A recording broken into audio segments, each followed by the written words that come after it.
Book 1, Law of Salimi, Chapter 51, King of Nothing.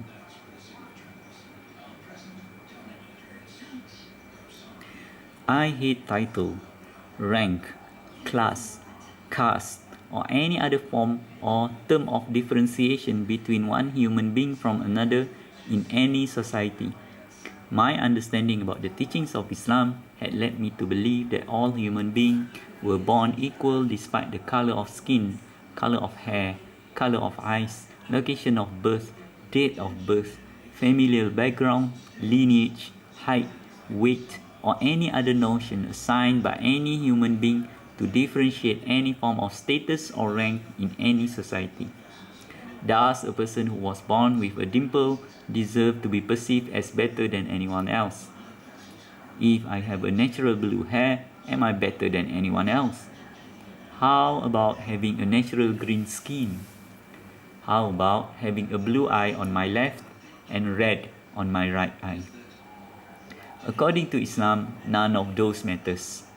Human beings were born differently so that we could get to know one another. From the perspective of Islam, a human being is perceived based on taqwa or the faith one possesses towards Allah the Almighty. That is the only element that differentiates between one human being to the next in the perception of Islam. It means it does not matter whether a person was born in any condition, because what truly matters were actions chosen to improve one's faith towards Allah the All-Knowing or taqwa.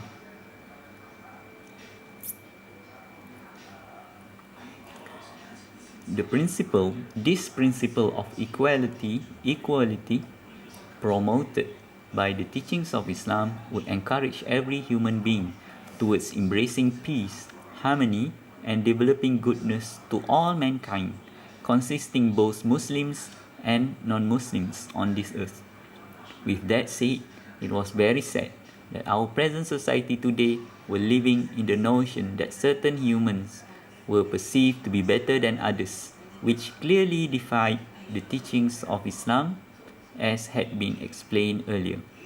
Knowing that our present society, especially where the majority of the masses public were practicing Muslim that live their lives based on the teachings of Islam, still uphold such ranks and titles had caused me severe melancholy.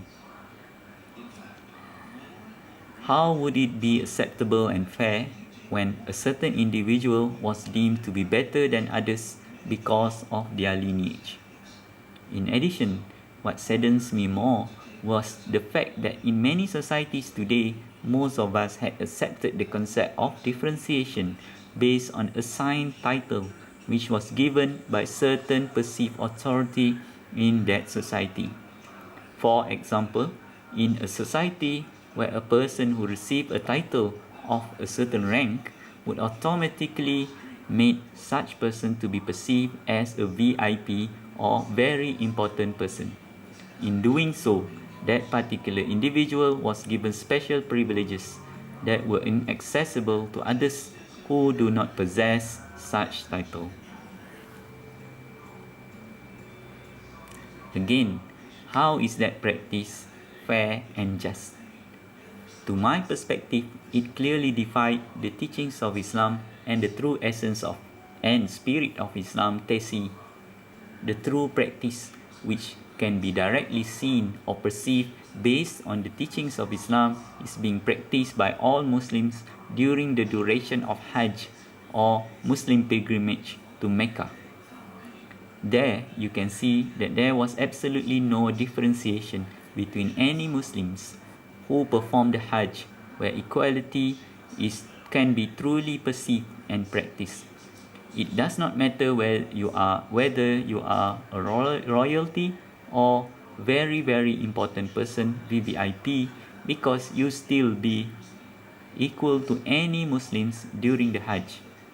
While this is a great example where a true concept of equality and fairness being practiced, the fact of the matter is Islam intended that the same practice should be extended to all places all over the world, where everyone should be treated in equality and fairness based on the teachings of Islam in view of Allah the Almighty. Every human beings are equal, despite of their assigned titles and ranks as perceived by the masses public. For me, frankly speaking, I hate such differentiation because it simply violates the teachings of Islam and the true essence and spirit of Islam thesis. I despise any belief to support and or uphold such concept of inequality assigned to one human being, even if it was accepted by the masses public, because it goes against the teachings of Islam and thesis. One race do not have a higher ranking over another. In fact, if you study or research historical facts about racial superiority and supremacy, belief had led numerous suffering and mass genocide for millions of other human beings all over the world, because such practice was based on inequality, injustice, unfairness, and promotes chaos and disorder amongst any society. I could easily give any specific example in this chapter, but it would probably invite for me unwelcome problems towards me, which I do not intend to do. Hence, I sincerely believe that you, the reader, would be smart enough to identify the practice of ranks and inequality amongst your own society, even without me having to give any specific example. In general, the practice of inequality can be perceived even in most learning institutions, such as primary and secondary school, as well as tertiary learning education, which I had experienced in my own life experiences. What gives the right for one human being to feel superior to another? Is it good looks? Is it bigger physical appearances? Is it popularity? Is it fair for good-looking and popular students to cause harm, humiliate or bully others who were perceived as inferior to them? Who gave such right or authority to them? These examples were clearly the obviously based on unfairness and injustice that were abundant in any present society today. Like Kozuke Ueki, I despise unfairness and injustice that occurred in front of me. That is why I am focusing this chapter specifically to rally and encourage everyone to spread the concept of equality and fairness amongst all members of society. This is the reason that made me strongly believe in equality, justice and fairness that the teachings of Islam promoted to all human beings, including both Muslims and non-Muslims. I uphold to my very best effort on the teachings of Islam and the concept of true essence and spirit of Islam thesis. With that said, I felt extremely unnerving when a friend of mine jokingly called me Dr. Azim, considering I would be given such title when I officially completed my PhD program at the university. I could not fathom and had nothing but disdain on the concept of receiving such title when I had strongly believed in equality, justice and fairness based on the teachings of Islam and thesis. I understood that the title of doctor given to anyone who finished their PhD program might be a tradition or conceptual practice where it made others to easily identify such person as possessing a PhD certificate.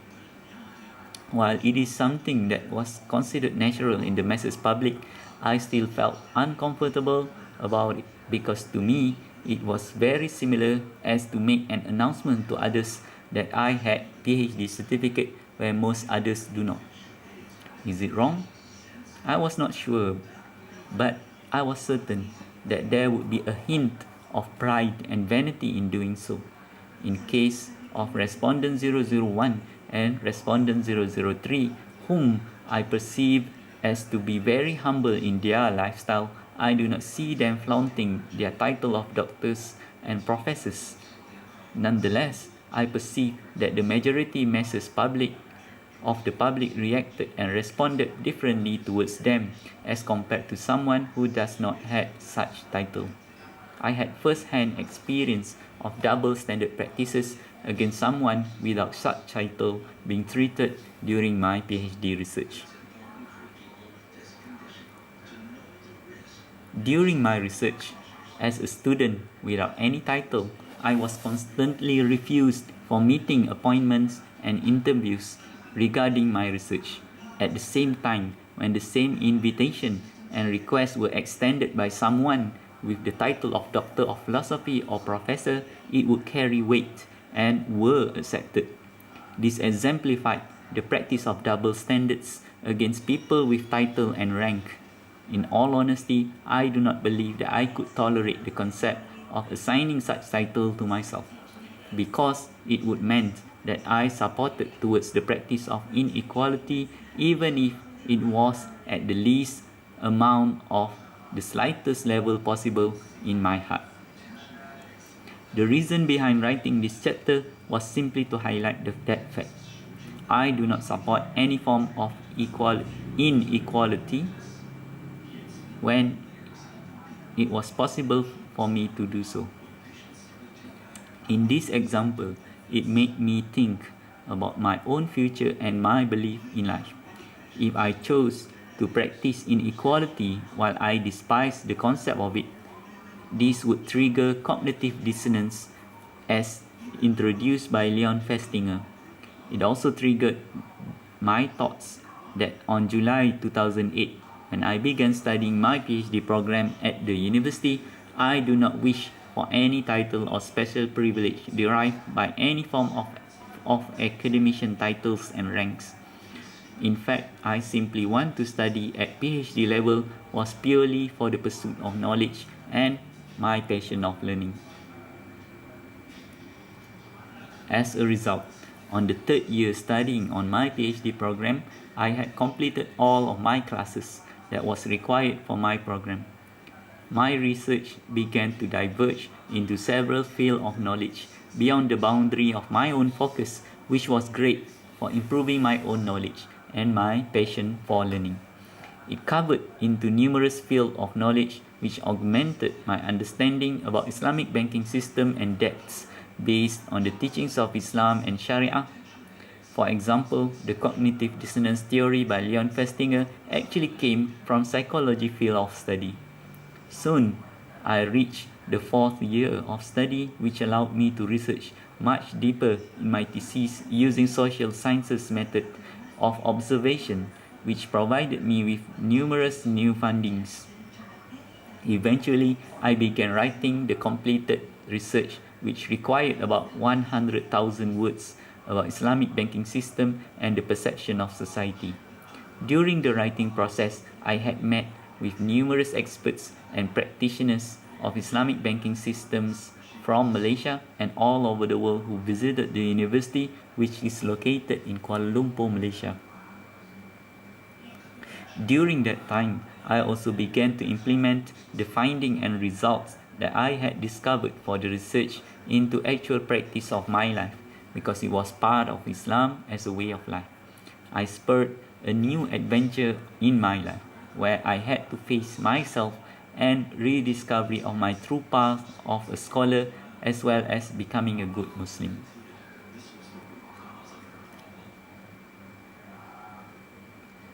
Okay, this ends chapter 51. Thank you very much for listening and hope to see you in the next video.